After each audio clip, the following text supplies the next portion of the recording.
Bum bum bum bum bum bum bum bum bum bum bum bum bum bum bum. Welcome to Bass is Beautiful. My name is MD. Today I wanted to do a video response to my boy Shane over at Shoebox Legends.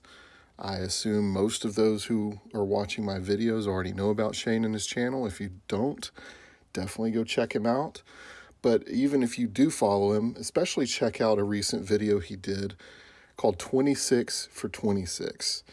And what his whole concept is to just highlight the fact that you don't have to be rich to be in the hobby. You don't have to get super expensive cards to have fun in the hobby. That there are so many great cards that are awesome, that are fun to collect, that can give you joy as a collector, and can highlight different facets of the hobby as a whole and the different sports that you follow and the different types of cards that you collect. You can do all of that in a way that is affordable, in a way that is interesting. And so I just loved Shane's video because I feel like it really speaks to the fact that that there's a lot of different ways that you can approach the hobby, and it's that personal touch that I feel like comes through, because this really shows how the variety of approaches that people will have to collecting. Now, this isn't a YouTube-wide anything. This is just Shane's video. But I saw it and immediately reposted it on YouTube because I'm like, I want to see what other people do. I want to see other 26 cards for $26 or less because of the year 2026. So, and I'm going to do my own here, and hopefully others will join in as well and do your own VRs to Shane. And so I've got here 26 cards, and there's really no order. It's kind of a little bit of a thematic order, but I've figured out exactly what I spent on everything. And so you're going to see just the kind of fun that you can have in the hobby for $26 a piece. Let's go. Right away, some of these cards you might have already seen before. Some of them are from videos I've done a while back, but it doesn't matter. I'm not spending a whole lot of time on every one of them. First one here, graded 1982 Topps Raleigh Fingers card. I love the jacket. You gotta love the mustache with the Brewers, 1982, PSA 8. You can have this card, or I got this card, for $14.81. Okay. I mean, with PSA charging, what, $80 now to grade a card because they shut down that entry level grading and stuff, and who knows what all is going on with that. Like, whenever I can get a card that's graded and slabbed up, I already assume that it's a $25 value. So anything that's less than that is awesome to me.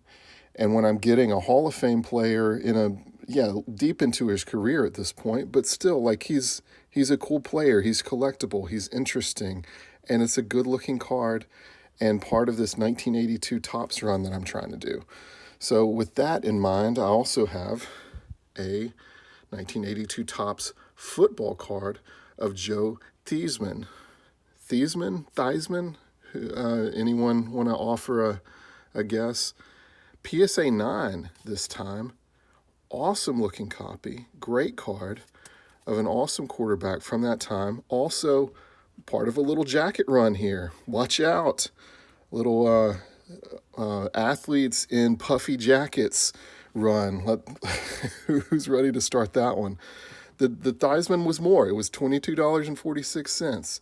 But still, a 1982 card graded a PSA 9 is basically gem mint in my estimation. Modern card, Angels fan here. I've got Nolan Shanuel on card autograph. This is a couple of years into his career. Beautiful autograph here. No, he's not at Angel Stadium. He's at Oracle Park, but that's okay. It's a very cool card that I got for $13.36.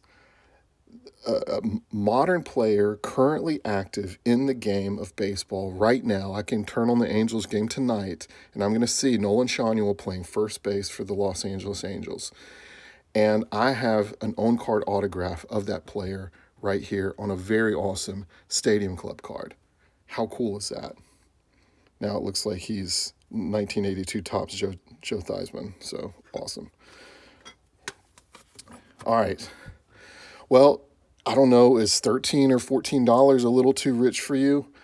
How about Ricky Nolasco on card autograph? Bought this off of eBay. I bought it with several other things. But you want to know how much I spent for this card? This is a quality player. I don't remember a ton about his career, except I remember playing the Xbox 360 2K baseball games from 2010 and 2011, and he was a decently rated pitcher, but I wasn't watching a lot of baseball myself at that time. I was just playing the game on Xbox. But you know what this card cost me? 26 cents. That's right, for 1 penny more than the cost of a gumball, I bought not a graded card, an autographed card of an actual quality player. He played multiple years already. At this point, he's played 6 years with the Marlins, and I know he plays at least for 2 or 3 more years, if not more. How awesome is that? You don't even have to spend $1. Like, I can't buy a card that cheap off ComC right now. That's how good a deal that was on the Ricky Nolasco card. Also, you're going to see, I love autograph cards. Shout out to, how about Warren D and the CLE? Little shout out here. Carlos Baerga. What a cool name. And a really cool and fun player to collect. I always liked him as a kid. I don't know why. I think I just thought his name was really cool because it sounded like, what's the name of that panther in the Jungle Book? Is it Baerga? I'm not thinking about Baloo. I'm thinking about the panther. But anyway, there you go. Cleveland Indians, Carlos Baerga, 1992 score. That's a set that I collect autographs for. Bought that for $4.35. I could have bought I don't know, I'm not very good or fast at math, 50 Ricky Nolasco cards for the cost of that Baerga. But keeping up with the 90s autographs, about a 1992 Fleer card with Mo Vaughn, Big Mo, going hard on this card. And I found this at a card show, actually, and I couldn't believe it because I always knew Mo Vaughn to be kind of a major player at the time. So to find a card of his autographed, and the seller only wanted $3 for it. You know, it was in a bin with other kind of low cost autographs. So yeah, I snatched that up right away for $3 here at my local Tupelo card show. So you can find stuff like that out in the wild.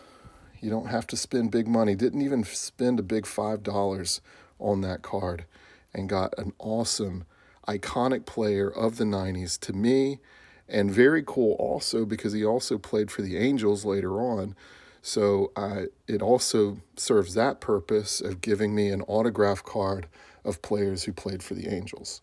So kind of a double whammy there. And speaking of the Angels, you don't like autographs? What about relics? A relic card here. We've got an authentic patch of Troy Gloss, the World Series MVP for 2002. Of course, a legendary player for the Angels. Big home run hitter, great hitter, and very cool card. I couldn't believe finding this card for $3.46 online, but I did, and I immediately snatched it up because that's exactly the sort of thing that I want to spend $3.46 on. I will take, and this is from that era where they, actually game used. I don't know what the language is on it. But, this is an awesome card. A little non-sports here. Again, with the graded stuff. This is a graded 1993 Marvel Masterpieces card, Iron Man, PSA 9. Beautiful card, very cool set. I love the art on a lot of the different things they did with the 93 Marvel Masterpieces. I opened a lot of these packs as a kid. I was very much into Marvel cards in 1992 and 93, and was able to pick this up for $19.84. 1984, the year after I was born, was able to get the Iron Man from the 1993 Marvel Masterpieces set. Super cool card. All right, these next two are related, but it is a little basketball. I do not collect a whole lot of basketball cards. There's a reason behind this, and this is Johnny Newman, who played for the Memphis Tams. If you know anything about me and my channel, you know I live in North Mississippi. I'm about an hour and a half away from Memphis, so I'm not right next to it, but it is the big city that we would travel to go to the zoo or a really big mall, or different things that we couldn't do in a little town of about 25 to 35,000 people here in Mississippi. So we would drive up to Memphis. But if you've ever looked at, there's some awesome content online, a documentary about the ABA, the American Basketball Association, that was set up in opposition to the NBA and was at some point acquired into. And so some of those teams, I think like the Portland Trailblazers and some of the others, were actually ABA teams. But the Memphis Tams, there was a Memphis team throughout the ABA's existence, and they had many different names over the years. They could never get that really straightened out. I don't think they were really that successful either on the court, but also from the financial business side. They weren't really that successful. But Johnny Newman was a guy who went to Ole Miss, which is right down the road from me, about an hour to my west. And so I've talked to guys, and my dad remembers when Johnny Newman was an up-and-coming player and being talked about and stuff, and some of his friends of that generation remember. This is a 72, this is a 73. And of course, TAMS, and like, what does TAMS mean? Tennessee, Alabama, Mississippi. TAMS. Because Memphis sits right there on the border between all those three states. So it's just kind of a made-up thing. But this card was $5.35. This card was $4.28. This is the rookie. It's slightly off-center, but beautiful edges and corners. Great looking card. I just wanted to have something to kind of recognize that part of the history, as well as that 72 Topps basketball set. Just looks so cool. I would love to collect more of that, but it's kind of off my path for now, but maybe someday I'll get into that. All right, so we are 10 cards in, and it is ready. It is time once again for some Stadium Club action. 2022. How about a little shine here of this Joe Carter winning the World Series, a walk-off home run from, is that 92? 93 World Series. And, I love this about Stadium Club, that they just offer some of those iconic moments or just great photographs that they put on these cards. And then, of course, you get a little bit of shine there with the refractor. No numbers here, nothing crazy, but it's a very cool card. When I saw it, one of the sellers had online, I thought, I just want this card. I just want to have it in my collection. $4.23 it cost me. So, oh man, I had to break that $5 bill out and spend it digitally on that Joe Carter. Well, there are other, I like, if you know my channel, and you see the Dick Tracy back here, and I've got pack of Terminator 2 and the Rocketeer cards over here. I like movie cards. And I also particularly like movie cards that feature the director. And they're not as common to find them because they didn't always print them in the sets. But and this one, weirdly, this is from Gremlins 2. This is the director Joe Dante. He's actually with oh my gosh, what is his name? Leonard Maltin. Couldn't remember his last name. He was a notable TV critic, and so he was very iconic look and stuff. It's similar to Ebert, but different guy. Joe Dante signing it with the silver pen, and he's doing a scene here with Leonard Maltin, part of the movie. It's a very self-referential thing if you know Joe Dante at all. And that movie, he's Gremlins is a very cartoonish in how it presents some of the things, and that's all part of the joke, and there's a lot of satire that's tied into it, and so there's some self-referential humor, including a scene with a film critic, and so that's what that's about. But I just love getting directors cards from card sets, and of course they don't make movie cards anymore, so you're not really going to find these for anything recent.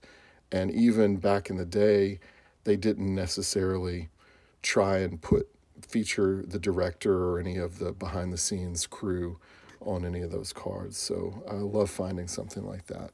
But keeping with the movie card theme, okay, so that was $7.15. And keeping with the movie card theme is Close Encounters Rainbow Foil of the Mothership Appears. This is actually from the 2013 set. And I don't know if this was with the baseball cards or with some other thing, but they were recognizing you see the top 75, so recognizing an anniversary here, and you get this awesome iconic shot from Close Encounters of the Third Kind movie with that rainbow foil shine behind it. Looks like Aurora Borealis because it's the midnight sky that's showing there, and that spaceship as it appears over Devil's Tower in is it Wyoming? I think it's on the corner of Wyoming, and then the scientific base that's secretly hidden on the other side, that's there to track the whereabouts of these strange occurrences in the night, and just such a cool thing.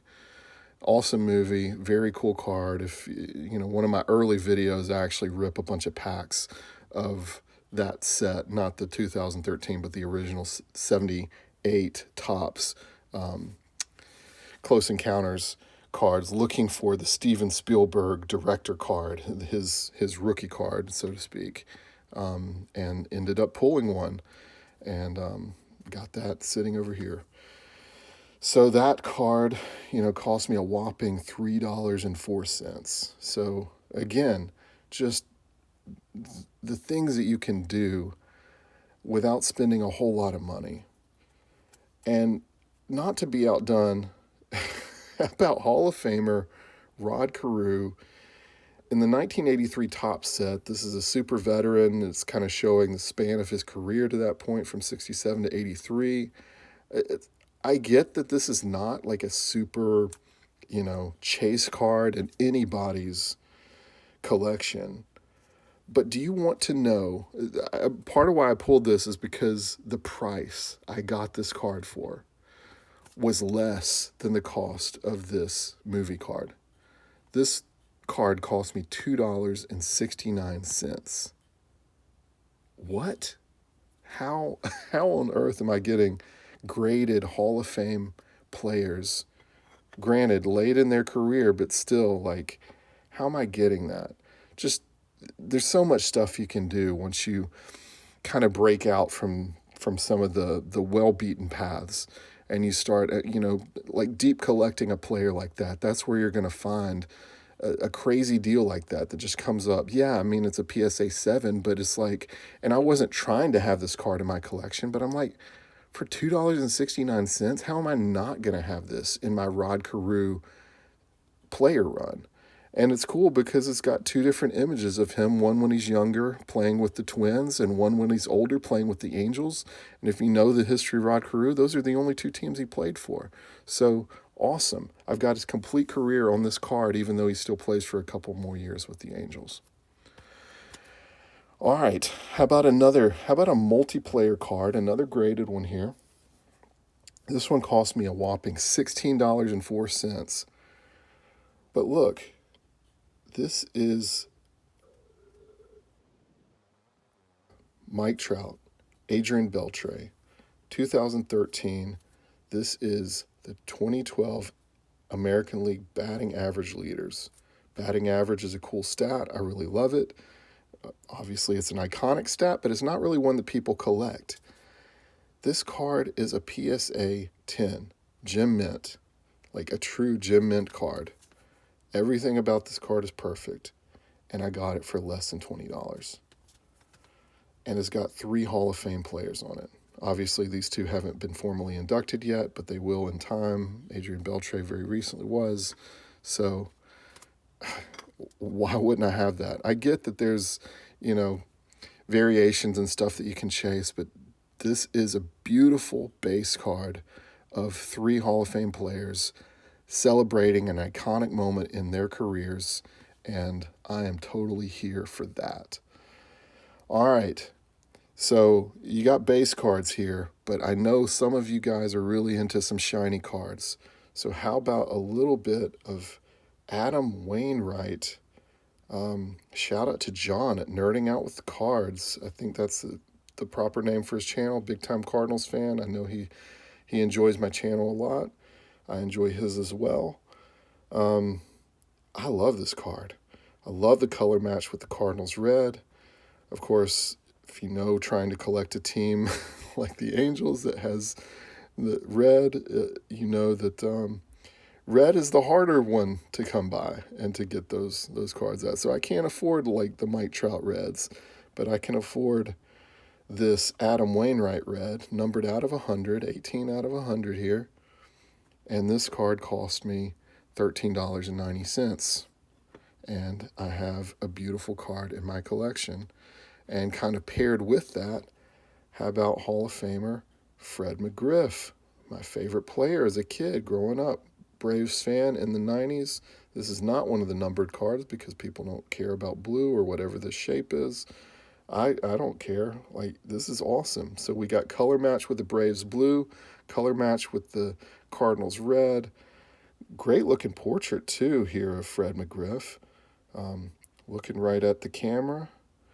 And young, awesome, full of life, ready to hit some home runs. That card cost me $11.14.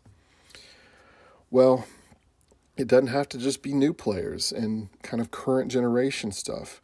How about going old players? This is not a Hall of Famer, but Roy Face, who just passed away, was it earlier this year? I think he might have, or maybe it was late last year. I had sent a card out to him, TTM, and got it returned. But I just love the look of this 1960 set, especially if somebody signs right here, right above the name. And when I was just looking around to see that he had signed a card like that with the thin Sharpie. And I'm like, oh man, that is a beautiful autograph on this awesome looking set. And I'm not going to find a better... I could send, 20 cards to him and he never signs it kind of the right way or signs it with a big pen or whatever, like covers up part of his face or does it up here or something. Like, I want the autograph right here, Roy Face, then he signs it, but I want it with thin Sharpie. And I got it, and it only cost me $10.67. And I mean, you could make a Hall of Fame case for Roy Face. Once I started looking into him some, just the amazing career that he had. Very awesome pitcher. in some big moments for the Pirates, and very cool to have that card. All right, well, speaking of Hall of Famers, how about Tiger Woods? Yeah, I get it. It's a golf card. But you know what? This is an iconic card. Shot of him wearing his Sunday Tiger red. I forget, my coworker, is a big golf fan, and he talks about, he knew exactly where this event for the photo took place. I don't remember where it is. See, I even think it's so great, I'm ready to send it to PSA. Not quite. That was from like 2 years ago. But anyway, I found this at a card show here in Tupelo. Bought it for $20. Actually, I bought it for $20 of value because I traded something else that I had with this seller and ended up picking up that Tiger Woods card, which I thought was super cool. Hall of Fame. How about Jeff Bagwell? Yes, on card auto, Jeff Bagwell. Shout out to Brent, who just showed us his recent Jeff Bagwell. He recently showed it. It was a card that he had gotten Jeff Bagwell to sign for him in person. Sadly, I don't have a cool story like that, nor do I have an awesome plaque to put this in, Brent. But I do have an awesome Jeff Bagwell signed card on the set that I'm trying to collect. We'll see how that ends up going. 1992 score. But this card cost me $22.02, which just seems insanely cheap to me for on-card autograph. I get that it's not authenticated, whatever. Like, that's his autograph. It is. It's his autograph. I'm content with that. I'm okay buying non-graded and non-authenticated autograph cards, especially for a lot of the players that I collect. Some of them, yeah, I can get why you'd want that extra level of insurance protection of knowing for sure that it was the player who signed it. But for me, a lot of the stuff I'm looking for is the 1992 score. Good luck. You got to find a lot of the stuff ungraded. And it's just kids, some kid probably held this in front of Jeff Bagwell and he signed it for him. He may have even been standing beside Brent when he was in the Astrodome. Like, how crazy would that have been if those cards had been side by side, those people were by each other as Jeff Bagwell was signing autographs. But anyway, waxing a little bit poetic on that, but staying in the state of Texas, how about Fergie Jenkins? Hall of Famer, again, beautiful autograph there.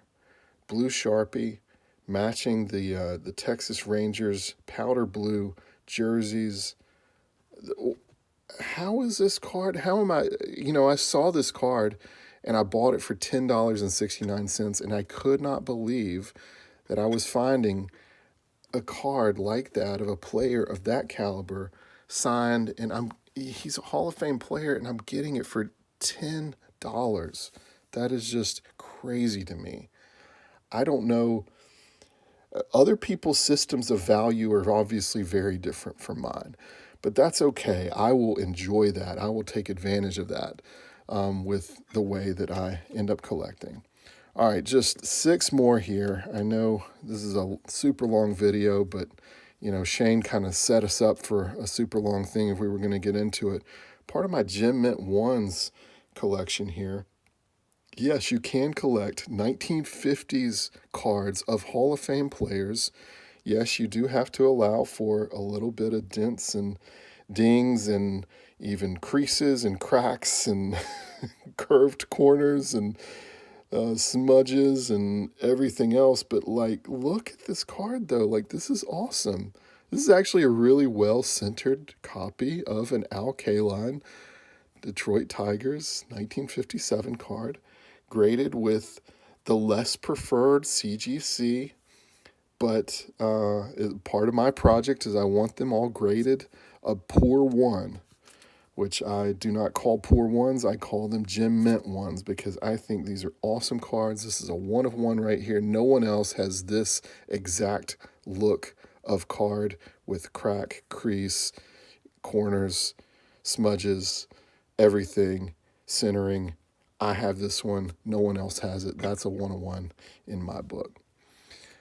And I only spent $24.32 on it. So yeah, you can collect that kind of stuff if you're super into vintage and you want the Hall of Fame players. Now, obviously, it's not going to be less than $26 to get a Mickey Mantle, but that's okay. There's a lot of other great players who are also very accomplished who made the Hall of Fame that you can get very cheaply.